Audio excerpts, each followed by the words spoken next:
प्रतिशोध नेबा पाई करिथिले योजना। एही योजना रे शामिल होइथिले 3 दुर्बृत्त, किंतु योजना को भंडूर करिदेला पुलिस। एभली अभावनीय घटना घटिछि कटक जिला चौदर थाना अंतर्गत हाउसिंग बोर्ड कॉलोनी चारिभाटिया माउसी मां मंदिर निकट में गत सोमवार राति रे किछि दुर्बृत्त एकाठी होई लेबर टेनमेंट कॉलोनी रो मनोज साहू को बमिंग करने को योजना करथिले।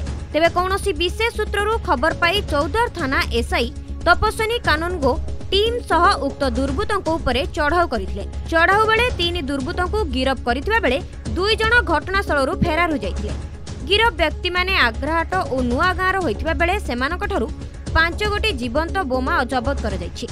तदंत पर एही बोमा गुड़िक परसुआ लेंका ठारू आनिथिबा सूचना मिलिथिबा बेले पूर्वरु एमानक नारे अनेक केस रहितबा जणा पड़िछि। मनोज साहू और दुर्बृत्तों मध्य व्यवसाय टंका को नहीं शत्रुता रहितबा प्राथमिक तदंतरू जणा पड़िछि।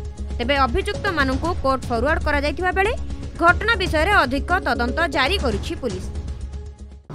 काली हमर चौदर थानार क्राइम यूनिट रो जे हेड करजंती एसआई तपस्विनी कानून को सी गोटे इनफॉरमेशन पाइले जे निहार रंजन बेहुरा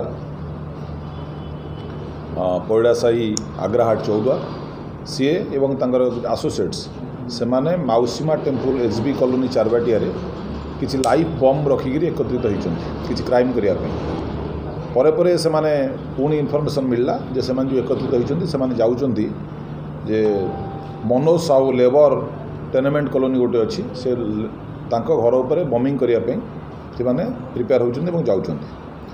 यही खबर पाइला परे आमर क्राइम यूनिट एवं आमर स्टाफ माने जाइकरी से आप्रिहेंड कले। कटक जिला टांगीरू शरद सुबुध राय, कोणार्क न्यूज।